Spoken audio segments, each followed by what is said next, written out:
He's Charles Robinson. He's Frank Schwab. I'm Jason Fitz. It's Inside Coverage, just a Friday edition. Boys, how we feeling? Like, I feel like, every week we get into this show, it gets a little testy, get a little argumentative. I feel like I'm like the old school 80s, like, manager in the corner, just stirring things up. Frank, are we feeling good? Which like, manager would you be? Like, are we talking Mr. Fuji? No, I've been Jimmy Hart. The Mouth to the South. Mouth No, to like, South. give me the megaphone. I get that. Yep. I miss my calling. Yeah. Okay. If I could redo my life, screw music, screw sports, I would go back and I would become a WWE manager. I'd wear little flare-out suits with a megaphone, and I would jump up and down behind C-Rob, and I'd be like his hype man. C-Rob, could we do this? Like you, WWE superstar, me, your manager in the corner? Fitz, you're Michael Scott. That's the manager you are. All right. The knockout punch. And we're off. Oh, man. I mean, good Lord. Like, we just went full Mike Tyson's punch out on that kid that thought that I had a chance, and I took the one punch good. Welcome to Inside Coverage, where we can tell you the why and how of why I'm Michael Scott. I'm not superstitious. I'm just a little stitious. Okay, how am I feeling? How are we all feeling after the Rams beat the Vikings 30-20, which now makes 2 straight games that the Vikings defense got C-Rob? Are we starting to change our level of hype and expectation around the Vikings? Yeah, 61 points in the last 2 games. I mean, it's I had somebody text me an exec last night, and he was like, do you think our team's figuring out the Brian Flores defense? And I would say early on, it definitely looked like it should have been concerning to Minnesota how quickly and easily the Rams moved the ball. And then I think it was sort of a battle. Like, Flores came back and they put the clamps on, and then once again the Rams went back to the drawing board and got it together by the 4th quarter. But I guess when I look at this game, it says so much more to me about the Rams than it did the Vikings, only because for the Rams to win this game, I don't know how you walk away from this saying, all right, well, healthy with Puka Nacua back on the field, with Cooper Kupp back on the field, the offensive line that played reasonably well, despite obviously there's rookies playing there and it's not a healthy offensive line. If you can beat the Vikings in the NFC, you could probably beat anybody, or at least you could give the Lions a game. You've already beat the 49ers. You've already beat the 49ers. So right. Short-handed. So to me, I beat the Lions, took them to overtime. Yeah. And I think so. I walked out of this going, all right, well, the Rams, this was something you guys talked about earlier in the week. The Rams were supposedly sellers going into the deadline, but that's why this game was so important, because it instantaneously could turn them into buyers, or at the very least, maybe Cooper Kupp sticks there. And I was texting with a few different executives yesterday, kind of trying to figure out what the trade market looks like, who's available on the market, what teams are looking for. And one team that was looking for a wide receiver, I asked them about Kupp, and I'm like, what's the deal? And he said to me, they're sticking on this 2nd round pick. Like they're just not moving off the 2nd round pick, and they're absolutely not going to get it. Well, I think it's a moot point now, because I think they're hanging on to Cooper Kupp and everything else. Yeah. I was going to ask you, do you think the Rams right now are buyers, sellers, or holders, I guess would be the term?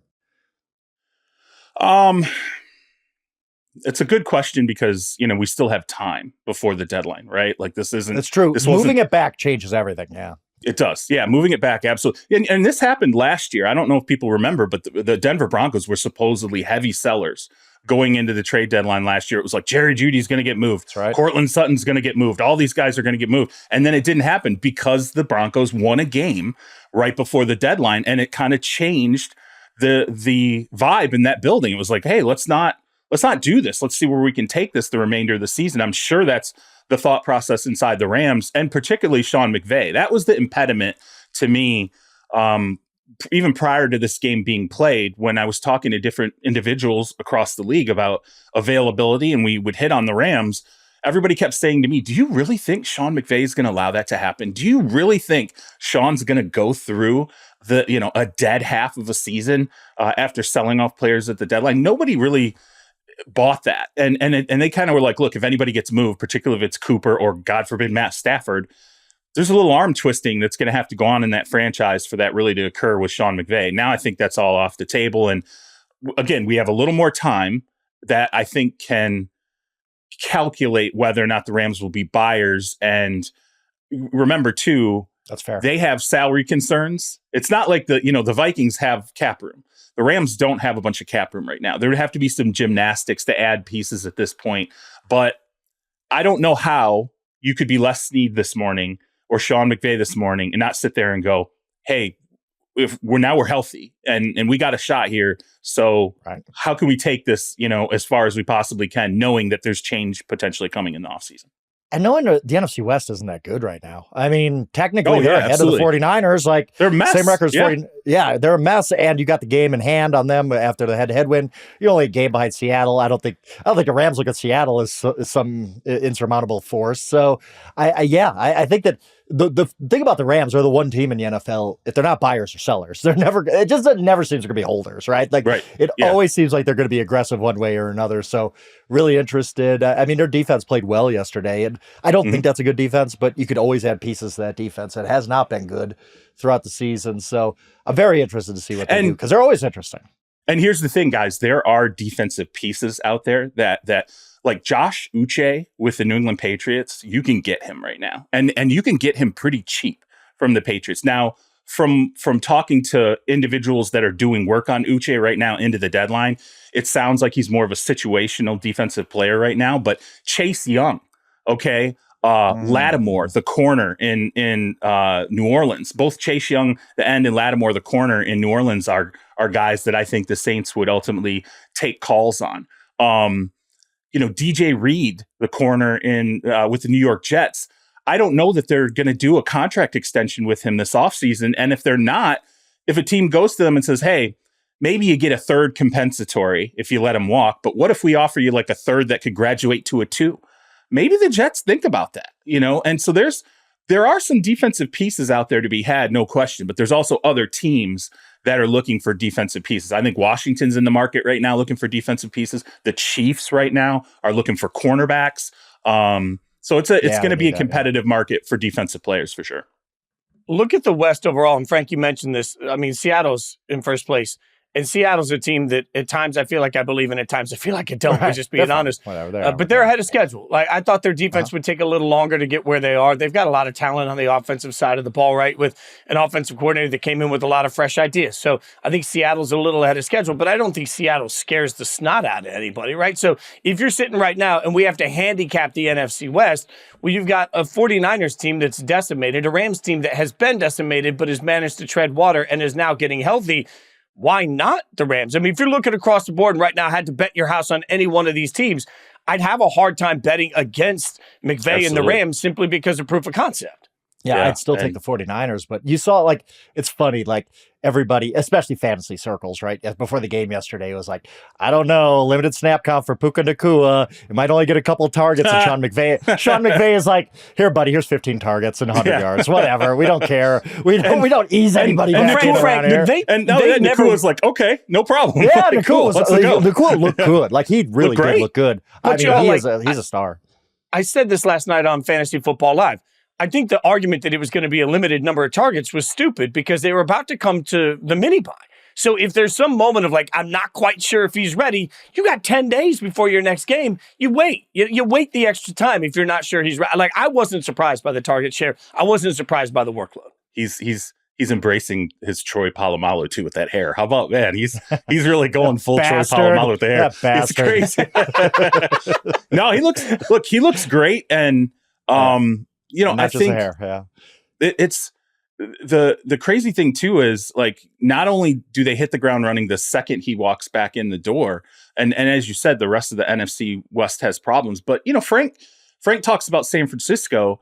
I mean, let's think about this for a second. If that's going to be the other team in the NFC West that they have to contend with, Ayuk's gone, right? I almost wonder if they have to be buyers now at this point in this market. Deebo Samuel, he's out of the hospital with pneumonia, but again, you're like, that's not a good thing. That's not great. Yeah, it's not great. He was in with the pneumonia. You got the foot sprain for George Kittle. Yeah, McCaffrey is supposed to come back. We don't know what McCaffrey. Yeah, we don't know what McCaffrey's going to be. Like, everybody's 100%. Like, oh, he's going to be back week 10. Right. We're expecting Christian McCaffrey, one of the 10 best running backs of all time, to be in the lineup. Maybe. Like, and Frank, awesome, what's he going to look like? Maybe not. Do you know what he's going to look like, Frank? I don't know what he's going to look like when he gets back on the field. Maybe he'll have the Puka Nacua hair. Maybe that. Yeah. We haven't seen Christian McCaffrey's off in Germany or something for the last month. We got no idea what's going on. They play the Cowboys, right? The 49ers do, and both those teams need this game desperately. That's a loser leaves town. Like it really is. It's a rough loss for whoever walks out. Whoever, yep. This is where Purdy, I think, if the Niners are, and remember Nick Bosa too. Also, there's injury concern there. Yeah. So this is that game where I think really for either Dallas, I mean Dak Prescott or Brock Purdy, but really for Brock Purdy, it's like this is it. This is your moment, man. Like, this is really your moment, because I can tell you, even though Frank, we've had this conversation before about, well, he's going to get paid and, he's done everything he can do. And now people are picking apart his ability to throw against man coverage. Like the data looks really bad on him against man coverage. And when you talk to people around the league, there's still this feeling like, are they really going to pay that guy that much money? Like, seriously, this is his moment right now. And I would say after that Thursday night game, it has ratcheted up for him because the Rams are back up and running. Well, isn't this his opportunity to eliminate the but?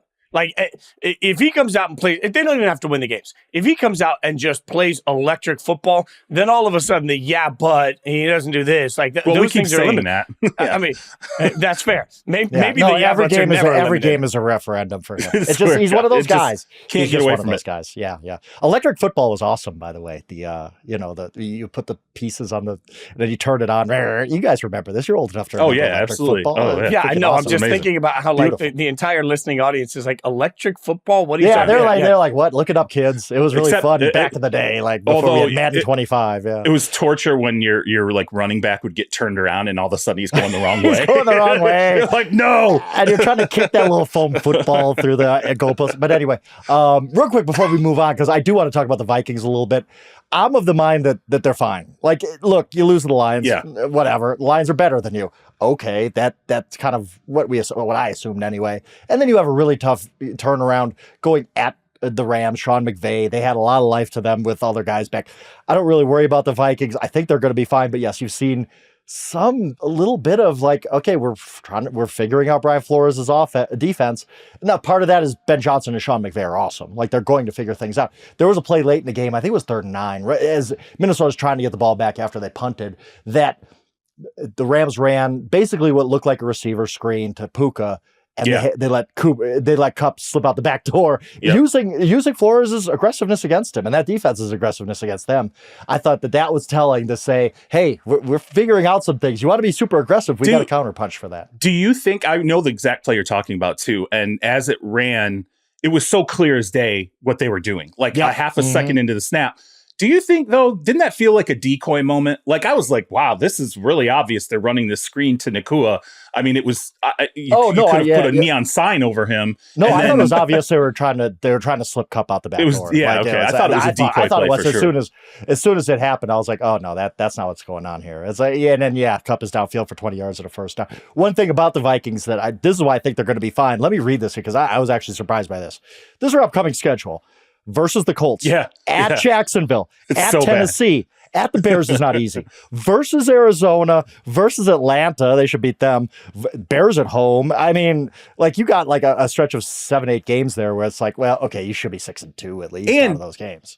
And Frank, let's be real. Like, Darnold did not have a bad game last night. He didn't. Like, it was an adequate game for him. I don't think it was a great game, but it was an adequate game. He played well enough, and it's funny because I was talking to a team yesterday that had done a lot of tape study on Darnold, like going all the way back to the Jets. They thought about acquiring him a few times. And we had this whole conversation about like, is the second half fall off coming? Like, is this coming? Like, is the fade for Darnold coming? And this guy said to me, we have learned over time, because they had considered trading for him twice and did a ton of work on him. And he's like, he is such a confidence player. Like, he's when things are going well, you will see he'll stack up 2-3 games where you're like, wow, how could you not trade for this guy? This is unbelievable. But he's like, then you'll see something go wrong. He's like, he'll have like a 2 interception game, or he'll have a couple strip sack fumbles, and you just watch him completely unravel as a player.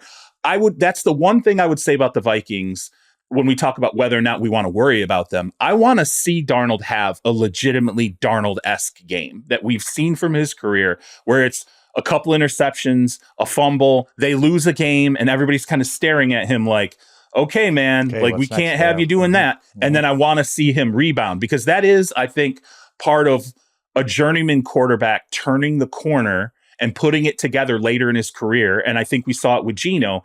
Can you run into a brick wall and then pick yourself up and go, you know what? No, I'm not going to go back to how I usually responded to this situation. I'm going to show you I've got the growth in my game to go ahead and get beyond this and put it behind me. I want to see that with Darnold at some point this season. Really interesting. Yep. You mentioned the schedule. I do want to just slow clap the way the schedule gods have worked out for the Vikings. That is an easy stretch. Their last 3 games, Seattle, then Green Bay, and the Lions. Woo. So when you talk about like your money early, like the Steelers. That ending the season. Can we flex that right now Lions, to Sunday night? Like that's going to be flexed, the Lions right? one. Like that's a game. And you start thinking about Minnesota Lions. Even the Packers the week before. Like if things continue the way it goes, and we keep saying, well, the division's going to beat up on each other. I don't know. What I know is the last 2 weeks, you could end up with all of these teams basically trying to land haymakers and avoid haymakers to make the playoffs. And that's a wild scenario to get into. So, C-Rob, to your point, Darnold better get through this with some level of confidence, because those last 3 games are going to be a heavy lift for Minnesota. And I mean, oversimplification here, but this is where I tell everybody all the time, the NFL has a way of working itself out. Like if the Lions or if the Vikings are a really good football team, they're going to prove it in the last 3 weeks of the season. They'll get into the playoffs. If they're not, they won't. Like it's amazing how it just aligns that way. And remember, injuries can still factor pretty considerably here. And that Darisaw injury for them, that is really, that's effed up. Piece. Like that is really, really rough on that offensive line. I mean, he's your anchor, I think, on that offensive line. So for him to go down with the knee, you cannot afford to have injuries like that down the stretch. And, it's the same with Detroit. Like, let's say Penei Sewell goes down, like you don't know. There could be one major injury on a line that could all of a sudden be remarkably disruptive for those offensive lines. Detroit probably is a little more prepared to get over it just because of the overall strength from tackle to tackle. But yeah, the Darisaw thing, that one I was like, ew. If you'd given me take a knee, Kevin. Come on. It's like name 3 guys you can't lose on the Vikings at this point. You'd go Jay Jeff, right? We're talking about offense. You'd go Jay Jeff. You'd say Darnold and Darisaw. Those are the 3 guys, and so that's maybe Aaron Jones, because he's been awesome. Aaron Jones, far, right? and okay, top 4. But Ty Chandler's he's okay. There. Yeah, Ty Chandler's where he okay is too. But real quick, we talked about Darnold. Darnold did not play bad, but didn't play great either. They start 2 touchdowns, and then after that it was punt. End of half where they lose Darisaw, field goal, punt, safety, like that against the Rams defense that everybody else had been kicking the snot. Okay, but the safety. So we need to talk about the safety. Oh yeah, come on, let's talk. How do they miss that? How do they miss? Oh my god, horrible face masks. How? Why is that not reviewable? Why is that not reviewable? Like, I think I would argue that in the final 2 minutes of games, that calls like that should be reviewable. Like if not the entire game.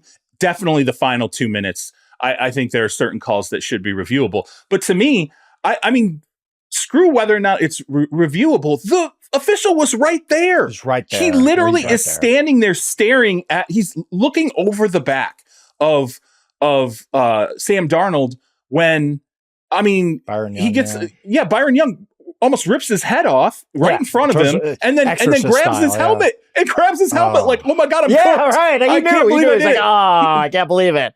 And I mean, I'm not saying the Vikings are going to win. But they were going to beat about the 20-yard line with first down. Like, it's not impossible at that point. You're still in the game. It's not about that. Again, it's not about that as much as I'm not going to say Darnold took a safety, right? Because that was a total pooch call. That's fair. But yeah, I mean, that call bothers me. And definitely, I think at that moment in the game, if it had been closer than what it was in that moment, maybe it's a much bigger storyline today, but it still pisses off a lot of people to see that. Charles, I've talked about this, and I wonder your thoughts.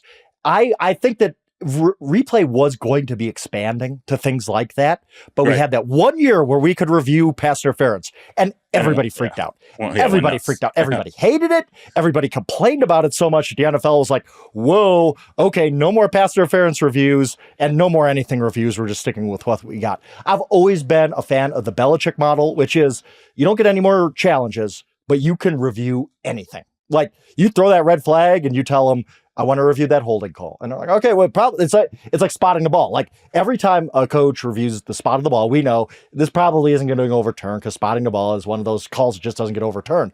But you can challenge it if you want. I've always been in favor of that, but we're never going to expand replay because of the year and everybody complaining about the pass interference reviewable. And that's why we can't get a review on an obvious face mask in the last 2 minutes. But Frank, to that point, how often do we sit here and say, man, every single game in the NFL comes down to 3 or 4 plays? And so to me, the fact that we sort of try and bookend it into the last 2 minutes, and we try and create these moments of big plays. Well, a key holding on a key touchdown makes a difference at any point on the game. Like a missed face mask on a safety doesn't matter if it's in the first quarter or the last 2 minutes. That's the argument. Review everything. Be able to review anything you want. Delay of game when the play clock is dead. Like, whatever it is. And I get that would create some chaos, but at least there'd be some mechanism in place to these crazy missed calls. Let me push back on that, though, too. Okay. If you have a key penalty earlier in a game, you have more time to deal with it. You have more time to overcome it, right? In theory, right? There's still a lot of football to be played. If you have something go against you in the last 2 minutes, you're screwed. There's no ability to rebound from that unless it's a tie game and you get to overtime or whatever. But if it goes against you and you're trailing in a game, there's no way to really recover from that at that stage. Whereas, penalties and mistakes earlier in the game, at least there's an ability to attempt to adjust and regather yourself. But the last 2 minutes, when those critical things happen, the counter to that, guys, is that, as a fan of a bad football team, if your football team gets up by 2 touchdowns, it changes the rest of the way the game looks, right? So, like, I agree with you, Charles. You got plenty of time to make up for it. That presumes that you're a good football team. Like, I'm looking at one of these games where it's like all of a sudden you could be up by 14 and instead you're punting and all of a sudden you're only up by 1 touchdown and the whole vibe changes the rest of the game. So I hear you, but I also feel like to me, every single play matters. So why not give what's the difference if we're stopping the game midway through the first quarter or if we're stopping the game with 2 minutes left? I mean, either way, we're going through the stoppage. Stop countering my counters, Fitz. Okay. The one thing about it, though, is if you do expand replay in the last 2 minutes, it all goes to the booth. It's all automatic. I don't want this to become college basketball where I sit there at the end of college basketball games and I'm like, we're really going to review for 5 minutes whether there's 10.7 on the clock or 10.4. Like, this is ridiculous. Let the game breathe a little bit. I don't want that to happen. So there'd have to be some mechanism in place to avoid that. But yes, I don't know, man. It's inexcusable that you can't review the face mask. Take all the time you want. Just get it right. I'm in a just get it right. History won't remember that we were bored in the last 3 minutes waiting. History will remember the outcome. I want to see us get it right. There just should be. Yeah, that face mask, something needs to be in place where that should be able to be reviewed. See, Rob, put a bow on this for us. Do you believe that the league will even look at this stuff with these sorts of moments and change anything this offseason? It's fresh right now, so we always say yes. We're always like, oh my God, when it happens, this is going to be reviewed. We had a whole massive season left, and I can tell you right now, the league always says, was that just a snapshot in time, or was it really a real problem that persisted through the remainder of the season? If we get to the end of the season and this isn't something that's happened repeatedly, the league's stance is always the same. Yeah, there was a bad call. We're not changing everything for a bad call. We're not going to sit there and wrench on this for one bad call or 3 bad calls. And what they'll throw at you is, here's how many snaps there were this year. They're like, here's the thousands and thousands and thousands of snaps. And you're talking to me about 3 or 2? Like, come on, man.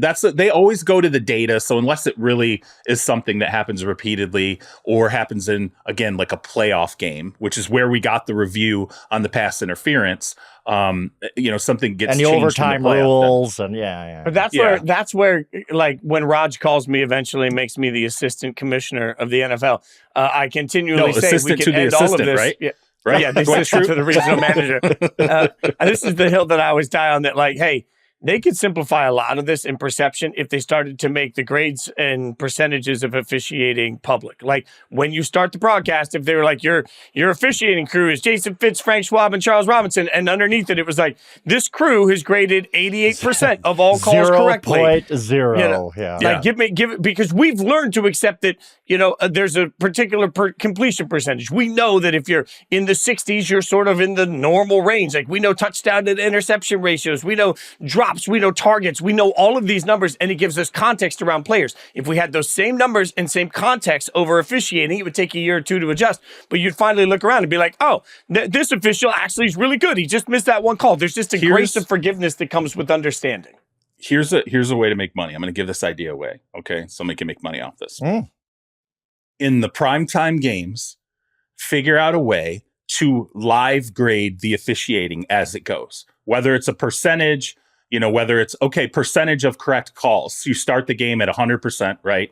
And then as they move on, they've blown, 2 of 6 calls at this point. Now they've blown 3 of 12 or whatever. If you could add that to some platform where people can literally watch that number live, do you tell me that's not going to be a talking point when you're sitting there and you're staring at a number and you're going, oh my God, this officiating crew is at like 62% right now in this game. Oh, yeah. Everybody would be talking about that. Do it for every single primetime game. Do it for the playoff games.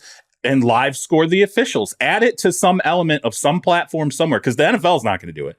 They're not going to. They're not going to let their broadcasting partners do it. But I think we just ended inside coverage because the three of us are going to take your $1 million idea. Like we could just, Jory will be on solo next week. It'll be fine. If Emmy, our producer extraordinaire, can take the rest of the show off and just see if we can get reftherefs.com. That's something. Reftherefs.com. And oh my God, we're going to start a whole app out of this. I mean, I'll look it up right now as we're on. C-Rob's going to be the face of this thing, This is how Tesla was invented during a podcast. Hey, what if? SpaceX. Reftherefs.com. And then we'll just by the time we'll seed it, we'll do like a Kickstarter to seed it, and then we'll hire Blandino to come over and work for us. All we got to do is we'll build the algorithm. We all know Blandino's like we offer him enough, he'd come over. So there we go. Like Yahoo can put a little money in this if they want. Reftherefs.com. Call us. It's now. I think this secures it as our intellectual property at this point. We just retired. I think let's trademark it before the end of the show. Yeah. Emmy, don't worry about editing this podcast for the rest of the day. Just worry about reftherefs.com. Although I should say that none of us actually control your livelihood, so maybe don't take that advice. But anyway, all right. We're going to take a quick break to make the money that we need to pay Emmy. It's taken. It's taken. Yes. Wow. It is not. So, reftherefs.com is taken. But if you website idea. Listen, if you have $120, you can hire a broker to make an offer. Wow. How about that? I don't got that kind of money, Charles. Did Emmy? That's a big ask. That's a big ask. Emmy already stole it. Emmy already stole it. Emmy, that's the breaking news. Emmy got it over there. Emmy's got GoDaddy open on 3 different computers right now. She's getting all the URLs. Like ref the refs, the umps, official the officials. She's got all of them. They're just all being taken.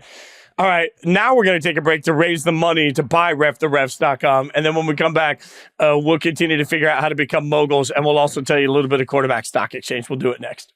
C-Rob, I know in your quarterback room, week 7, there was a lot of conversation. Was there ever anything to the Stafford to Minnesota? Like there was a little bit of noise last week. I can't figure out what's real and what's not real on social media. I think the way I wrote it is the way it really should have been handled, which is is this really going on? No, probably not. But let's go ahead and look at what synergy is potentially there in Stafford going to the Vikings, maybe Darnold going to the Rams. There had been, Mike Florio, Pro Football Talk, I think, came out and said, well, geez, they should make this call. This is something that they should pick up the phone and have this conversation.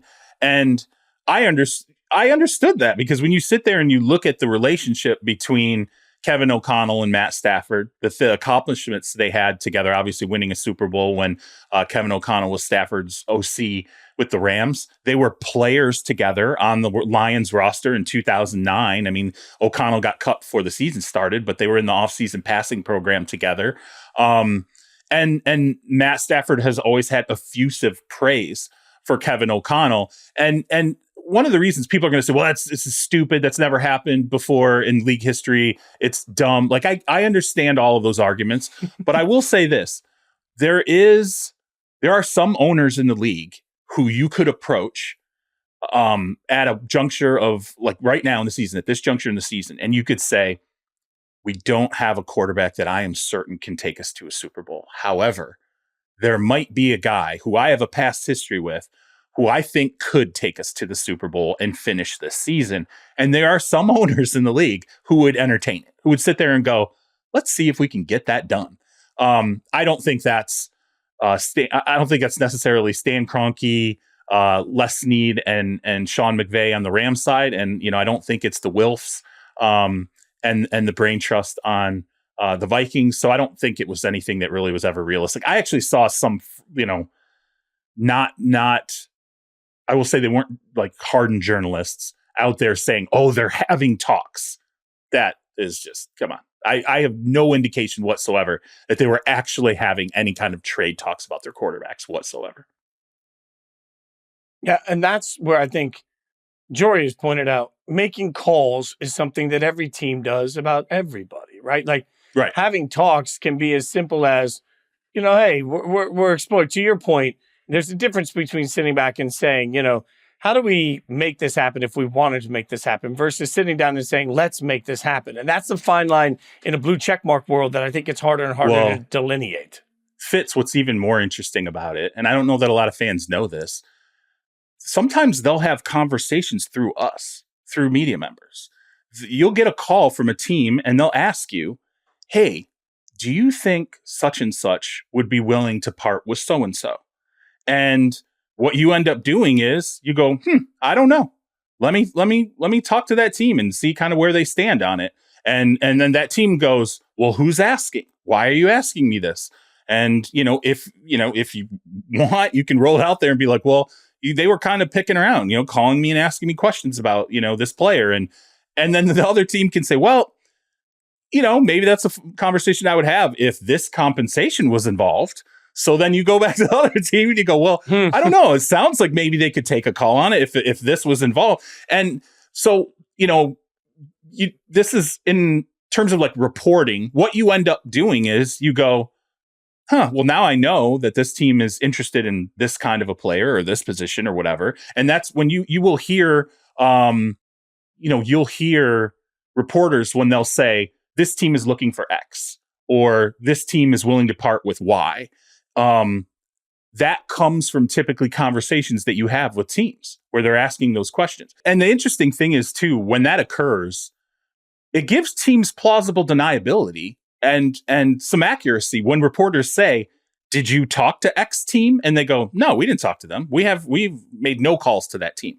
It's true. They didn't make any calls. They reached out to a reporter and they asked, do you think that team would be interested in giving up something or acquiring something? And, reporter goes out and does their due diligence to find out what exactly is going on.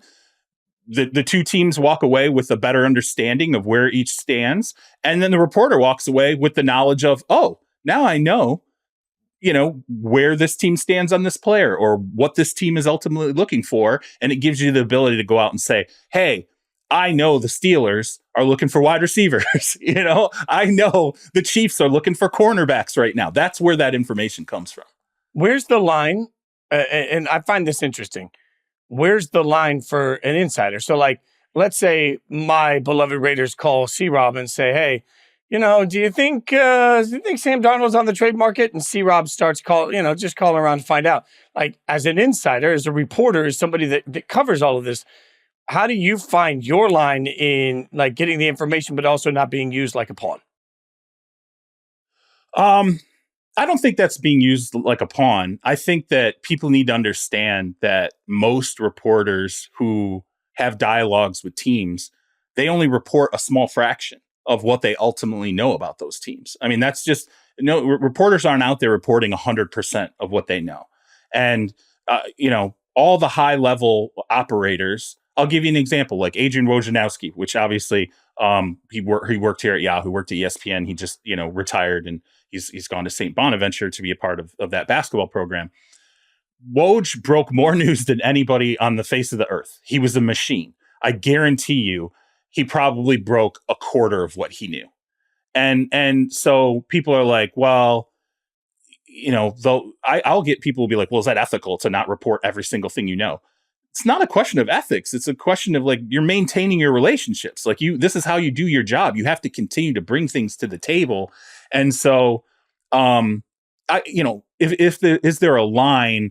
I think, like, the line is like, are you like lying? Are you, that becomes, you typically know where the line is, because you're like, I don't know if I can, that I can't, if a team, no team would ever do this, but, like, you can't make an offer, right? Like, you can't be like, let me be your listing agent and go out there and make an offer for you.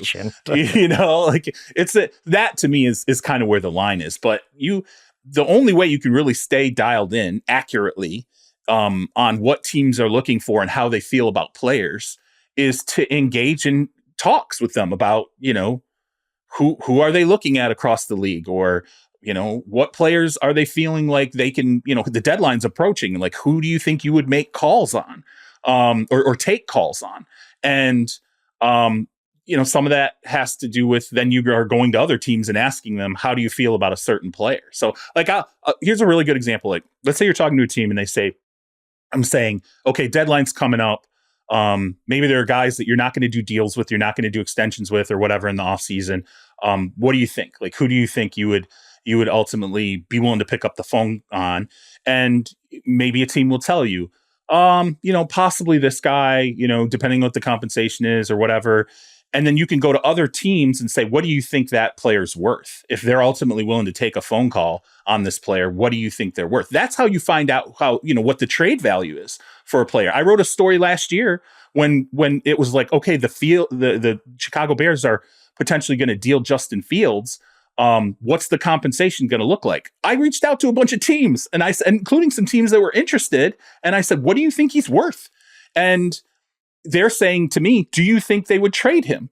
And I'm saying, well, potentially. Like, what do you think you'd be willing to give? Like, that's how you dial in what a player could potentially draw in the market. So it's not I think there's a presumption at times that when you hear reporters say they're looking for a second round pick, you just straight up have the team on the other end of the phone saying, we talked to them, they're looking for a second round pick. Sometimes that's it. Other times it's a team telling you, yeah, we'd probably take calls on him. It's up to the other teams to figure out what we want for him. And that's the process. And then you just go to other teams, you go, what would you be willing to pay? And that's where you start to dial in what draft compensation can be, or trade compensation, things like that. So. Well, I got to give you credit, because I remember asking you a year ago what the value was on Devontae Adams, and you were very right the entire way. So it's always an interesting process, and much different, for clarity for anyone that's listening. Like, I think a lot of people that do what we do have relationships. I think it's an important part of shaping conversation, right? Like, so I try to talk to people that I think are smart to help me have informed opinions, but I don't ever take that and be like, all right, now I'm going to be an insider and report something. I think that's such a different level of knowledge that you have to have, and journalistic sort of integrity you have to have. I've always wondered. So look at that. And one other thing, real quick, last thing. By the way, when teams tell you things, or you go through this process, you always know in the back of your mind, these teams could just straight up knife you in the back publicly and be like, that's BS. Like, that's wrong. Like, that's it absolutely happens. I have had times where like executives will tell you in their own version of how they want to put it, hey, I'll be honest with you, but if you repeat this, or if this gets out there, I'm I'm going to say it's BS. Like I'm going to say that's not true. And I'm like, okay, you're going to lie. Like you just say, okay, got it. I know I shouldn't say it out loud because you'll just lie about it. And then I'm hanging out there, on the plank and everybody's roasting me on social media. It does happen. I mean, that's part of it. So that's the game, man. This is the game we're in. All right, let's get to the quarterback stock exchange game because there's some stock up this week. And I thought it was a really interesting point by you that Lamar Jackson at this point, I'm not sure the stock could get much higher, but like the part of this that is staggering is this, his 5-year, $260 million extension. It's a bargain, Frank. He's not wrong. Like it's a bargain at this point. $260 million bucks for Lamar. 8th in the league in annual average value right now. 8th. Is that insane? And if you really honestly put like value, like let's say there was like no salary cap or like the NBA salary cap or whatever, you just, how much would Lamar really truly be worth? Like to the Ravens franchise, he'd be worth $150 million a year. Like really, truly, like if you didn't worry about like the salary cap, like his worth is whatever, you're going to pay a top end basketball player, LeBron James or whatever. Yeah. And this is why I don't want to go down this road because everybody pushes back on me, but the rest of the NFL didn't even try. They didn't even try. They did not try. And I can't believe it to this day. And you cannot convince me that there was not some unspoken collusion going on there because they didn't want to give the Deshaun Watson deal again. And well, now Lamar Jackson's won an MVP. He's the front runner for the MVP now, and there's really no reason he can't win it again. He's going to the Hall of Fame. He's already punched that ticket with his second MVP. Go look at that list. And it bothers me immensely that no team even tried to get Lamar Jackson in free agency. That would not happen in any other sport. Everybody was playing nicey with each other, and that'll bother me until Lamar Jackson's career is over. And Frank, no, I would argue because it happened, the proximity of the talks, the negotiations with the Ravens and Lamar Jackson that really weren't happening. There weren't negotiations. It was just silence for so long. And a lot of that was driven by Lamar. But externally, I would argue that no player was probably more damaged in terms of his availability with other teams. No player was more damaged than Lamar Jackson was by the Deshaun Watson deal because it was such a burn moment in the NFL. So many owners were pissed off about that contract that Deshaun Watson ultimately ended up signing with the Cleveland Browns. And I think that there were ripple effects of that impacted what Lamar Jackson's market ultimately ended up looking like. But here's the crazy thing about Lamar Jackson that I really love. He signed the deal and he has gone out and done nothing but earn every single cent of it. And then some. Now, I will say this: the playoffs that is his next frontier. He's got to be able to really turn the corner in the playoffs and break through. He has not done that, right? And that is a criticism, and I get it. But I will say this about Lamar Jackson: this offseason, he decided, I don't like how I feel at this heavier weight. Like when I'm around 240, I don't feel like I am the kind of dynamic player. I can't run the way I want. I can't navigate around the field. My explosiveness is lessened. So he drops this weight in the offseason. And I remember the first time I saw him, I'm like, oh my God, what is going on? Like that is crazy. I remember opening night being like, wow, Lamar's skinny. Stunned. I was stunned. I couldn't believe it. I saw him. I remember he went out for a practice and the Ravens put up like a clip of him running out to practice. And I was like, oh my God, like this looks like him at Louisville. Like that's what his physique looked like. And I'm like, is this going to work? Like, is he going to get hurt again? But now when I watch the product on the field from him right now, I'm like, oh my God, he knew exactly what he was doing. He totally understood how this was going to affect his game. And he looks like he is at the apex of dynamic play, both passing and running right now. It's perfection. I think he's found that intersection. Yeah, he is. He is locked. I mean, he is playing as well as any quarterback ever has played. Truly, like that. To be on the verge of your third MVP, like that list is really, really tiny. I think the one difference you talk about the playoffs, and I hate the narrative so much. Oh, he can't win a big game. He can't win whatever. That's I get it though. He has struggled, so that has to be part of his story. But it's always felt like the Ravens have kind of gotten to the playoffs and said, all right, Lamar, it's time to shine. It's all on your shoulders. And now with the big 247-pound back next to him. That's not the case anymore. Right. Lamar, I don't think you could tell Lamar's body language in that loss to the Chiefs last AFC Championship game that he was trying so hard and he was just he wanted it so bad that I think he forced some mistakes and whatnot. I think the pressure's off of him now because it's like, all right, if we're playing the Buffalo Bills, it's like, all right, there's Derrick Henry 6 straight times on this drive. Like, he didn't have that last year. They didn't even really hand off at all in the AFC Championship game. I think that Derrick Henry has changed the entire outlook for the Ravens and made them a team that was great last regular season with a capital G, great. Derrick Henry's made them a completely different team. And you know, the last game, like he throws a block at one point for Derrick Henry. Like he's out in front, kind of like trying to throw a lead block. I'm like, that's the most expensive lead blocker in the history of football. Every Ravens personnel person's going, oh my God, get out of the way. Do that. What are you doing? That's teaching tape both ways. Like teaching the effort, yes, and then teaching the don't do this ever again. Yes. Here's what just absolutely drives me crazy about the way Lamar is covered. I'm still waiting for the I was wrong, my bad, from so many people. Like, be real for a second. Josh Allen was destroyed his first few years in the league. And I remember watching Louis Riddick, for example, do big cuts on Josh Allen and why his accuracy was never going to get better. And that's changed. And what do you hear people say when they cover Josh Allen now? They say, man, really wrong about Josh Allen. He's become so much better quarterback than we expected. Where is the mea culpa from the world that told Lamar Jackson he wasn't going to be a successful quarterback? Where's Bill Polian coming out and saying, man, I was wrong about this player? Where are all of the people that have sat here and doubted every step of Lamar's career? Where are the apologies? And then you look at the contract. When he wanted the contract, he's being selfish. He doesn't deserve it. He's never earned it. And then he goes out, he gets the contract. Oh, the Ravens are going to suck. What are we watching? We're watching this NFL greatness. Screwed the NFL teams got this wrong. I want Lamar wasn't going everybody to go in to the come first out. round until Ozzie Newsome was like, yeah, we want that 5th-year option. We'll trade up for the last pick. Lamar Jackson was going to be a 2nd-round pick. Like if Ozzie doesn't make that move. I want every all of these people to come out. I want the media. I want the fans. I want teams. I want everybody to come out and say, hey, guess what? We screwed this up, and Lamar is absolutely great. And while you're at it, do that for Tua, too, because Tua deserves that as well. I'm just saying. I mean, let's keep Tua healthy. But I think, C-Rob, to your point, since that massive deal came through, Lamar's done nothing but earn it. And like at some point, he's done nothing but earn it. He does nothing but earn it.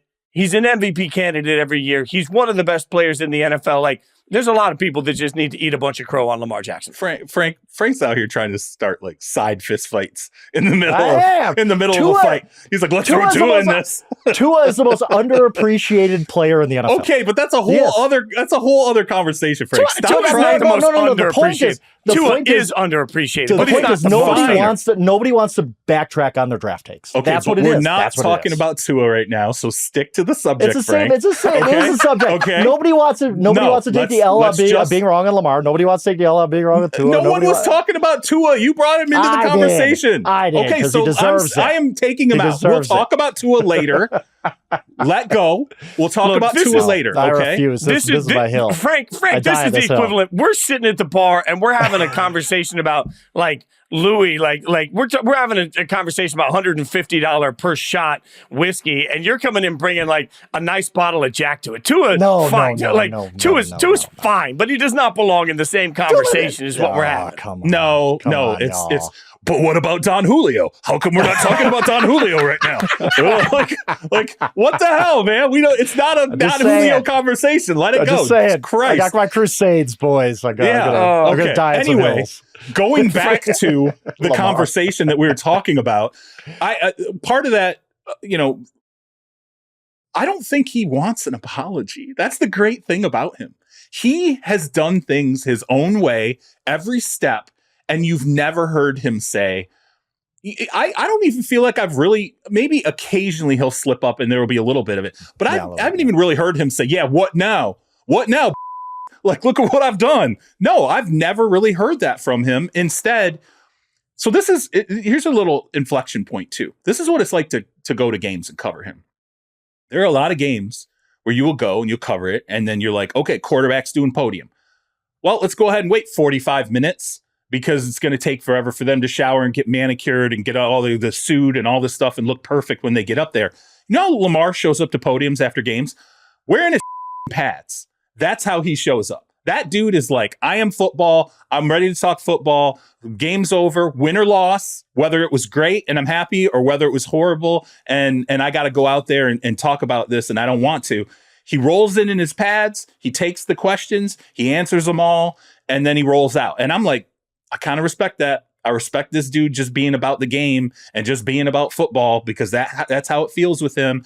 And I don't think he wants other people's apologies. I think he wants to go out. He's going to win. He's going to show it on the field. And the one aspect of his game where I am really impressed and give him his flowers every day is there was always this idea or this narrative of, well, you just make him a pocket quarterback. And if you make him a pocket quarterback, he'll fall. He's not a pocket quarterback. He is a pocket quarterback. Guess what? Yeah, We're there. Yeah. We're there. Like I made the mistake the other day of when I was talking about Jaden Daniels, I was like, oh, you know how we've been waiting for like this perfect quarterback who can run, but can also be a pocket passer.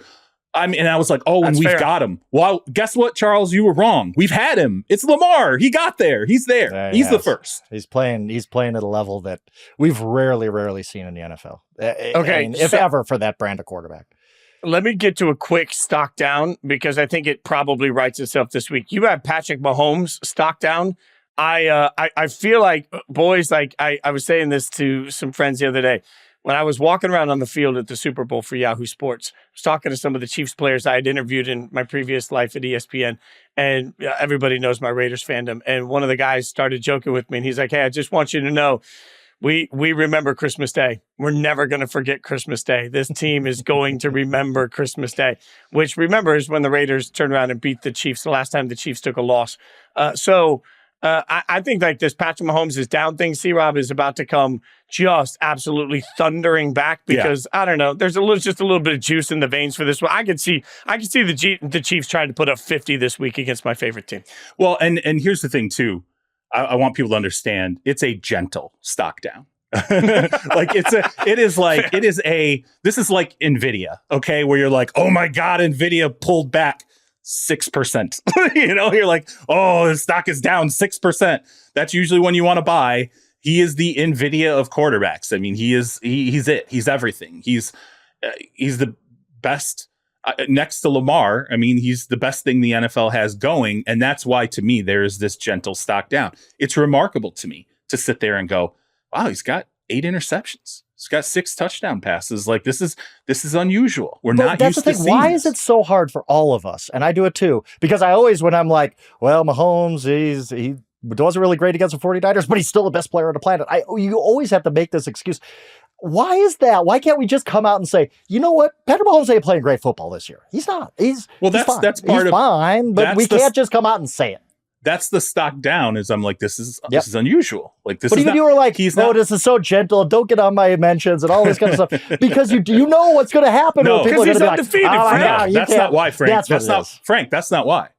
It's not why. It's because I'm there in February and I'm like, they're in the championship game. They're in the Super Bowl. I'm there at the end, and he's there at the end, and that's why continually you always have to go back to. He can go through seasons where you're like, wow, statistically he's not blowing it out. Wow, his QB rating his passer rating is, it's in the 80s right now. 82. He's got more interceptions than touchdowns. Clearly the idea that he can just go ahead and float all boats, like he can make every player great, is not really actually happening. And, I think some of this too is there's probably some Travis Kelce in this. I know there's with some grumblings about, did Kelce come into camp? Like, did he arrive ready to play? And was he in great shape? And like all these different things. And like, is he working himself into shape? And is that playing into this? There are a lot of different, the Rashee Rice thing, when Rashee Rice goes down, that changes the dynamic. And the reason why I say it's a gentle stock down is because I know it's not going to stay here. I think DeAndre Hopkins is going to go there and we're going to go, oh yeah, that's right. He's going to get the extra, whatever juice G-Hop's got left, he's going to get it out of him. And things are going to round into form by the end of the season. Maybe they will make one more acquisition by the deadline. And I think in terms of like the three-peat, you're going to be contending with them again. in the postseason. That's why to me it's a general stock down, because even when you talk about, hey, there's something negative in the system right now, it's going to outlast it. That's it's not going to stay that way. That's again, it's NVIDIA.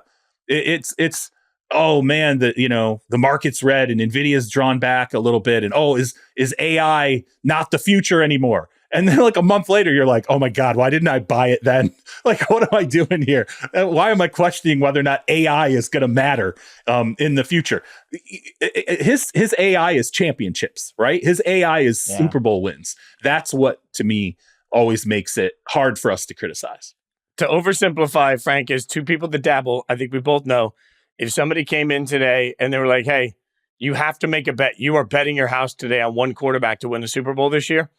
My bet would still go to Patrick Mahomes. Yep. So though it doesn't look the same good, question, I would say, if I have to make one bet on a defense to win the Super Bowl, it'd be the Kansas City Chiefs. Like, this is a defensive football team right now. They're winning because their defense is all world. Like, it is amazingly defensively that they can win with a quarterback who has 6 touchdown passes. But that wasn't the question, Frank. But will you stop doing that? Will you stop taking the question and turning it into some other question? I think we just give Patrick Mahomes. Pick the quarterback. We just give Patrick. No, but it's a team. It's the team. This Chiefs team. That's not the question he asked, though. All right, but Frank, let me ask you this. I'll ask you this then, Frank. If Gardner Minshew was the quarterback of the Kansas City Chiefs, would they still be undefeated? No, of course not. And if Patrick Mahomes was the quarterback of the Raiders, would the Raiders be better? Would they be undefeated? No. Frank, focus, Frank. If you had one quarterback, just the quarterback and the quarterback's arm and the quarterback's brain and the quarterback's ability. But I'm saying the narrative doesn't have to be all about the quarterback. The narrative we should be talking about is the Kansas City Chiefs defense. The question, this is like Fitz. The 2022, the 2002 Bucks. Question. Answer Fitz. I'd pick Mahomes. In the playoffs, I'd pick God, Mahomes. Thank you. Because he's done it. Let me ask you this. New question, Frank. It's from this year only, from today to the end of the year. You are the GM of any NFL team, and you can pick any quarterback to be your quarterback for the rest of this year. Who are you picking? I don't know that I can't say Lamar. He is playing at such a level that, you know what? I'll say it. Screw it, Lamar. Yeah, I'd pick Lamar over Mahomes for the rest of the year.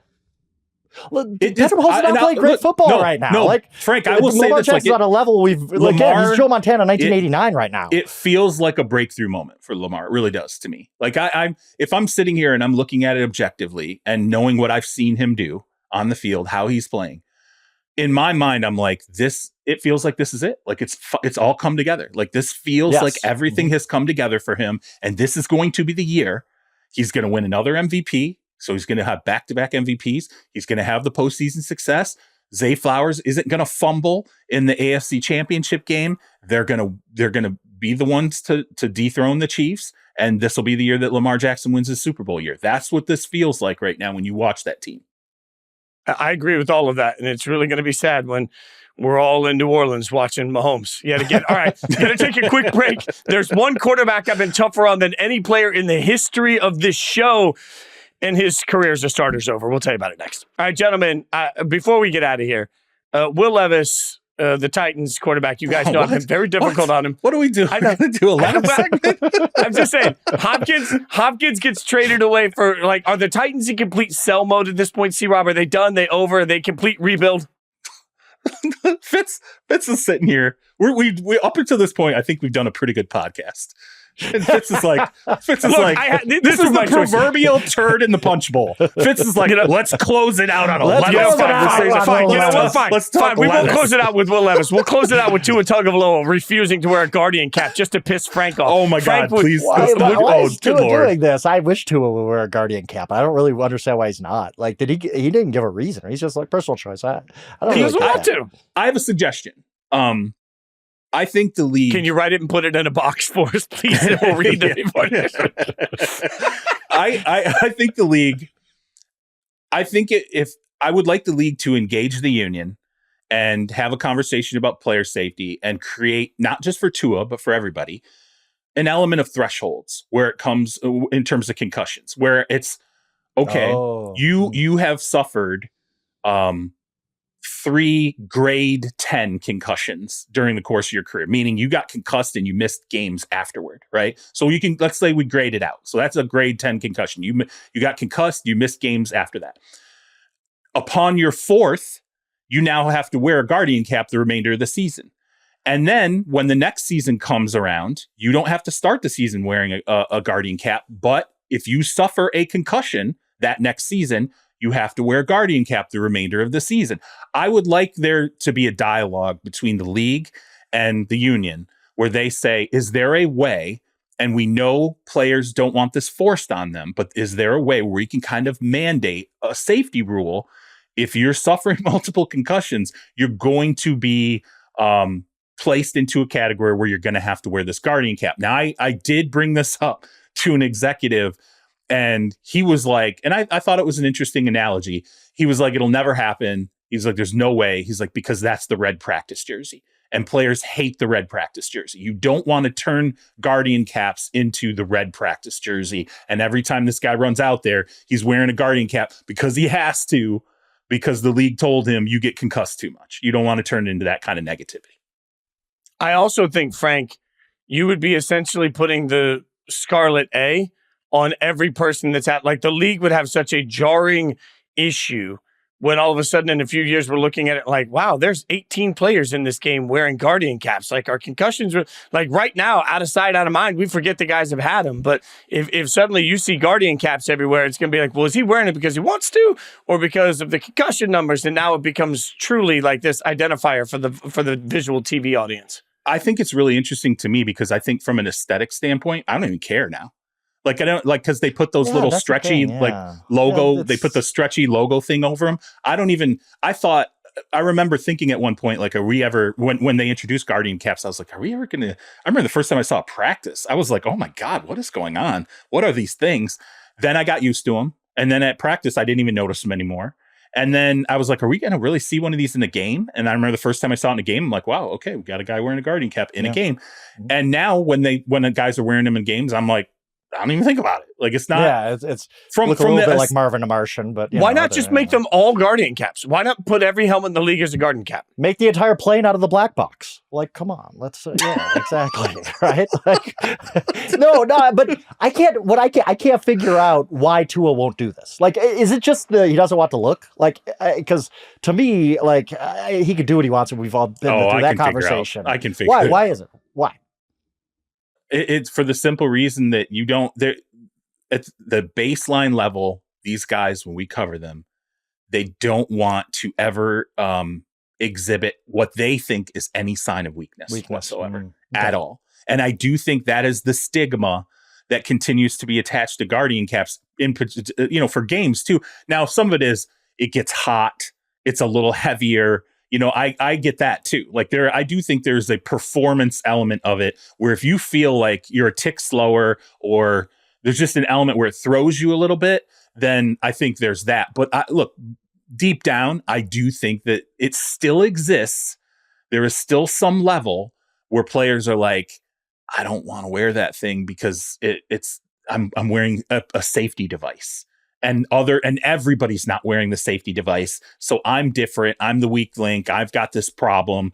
It's the same reason why when guys suffer like staggering knee injuries and then they have to wear a knee brace, they do everything they can to not let that knee brace be obvious when they get out there.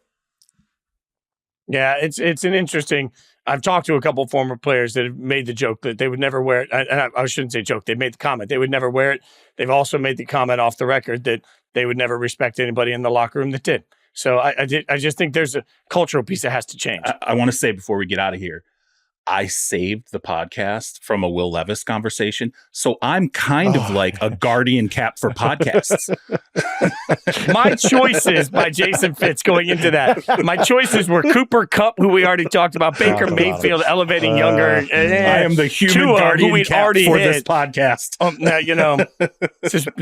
I picked a bad year to go sober, y'all. My team sucks. I got to deal with these two assholes every single Friday morning. This is my reality. Emmy gets a gold medal. She is the guardian cap for this because she's going to have to go back and bleep out some of our naughty words, which we always appreciate. Emmy does great work behind the scenes. Follow us on social media at Yahoo Schwab, at Charles Robinson, which should really be short to at C-Rob, and at Jason Fitz. We'll be back Sunday night covering all of the Week 7 action, which could really be a dreadfully sad night for me after the Chiefs lay 60 on the Raiders. So just listening to see if I cry on air. Thanks for hanging out with us. As always, we appreciate it. Tell your friends, family, enemies. Tell everybody to hang out with us every single episode.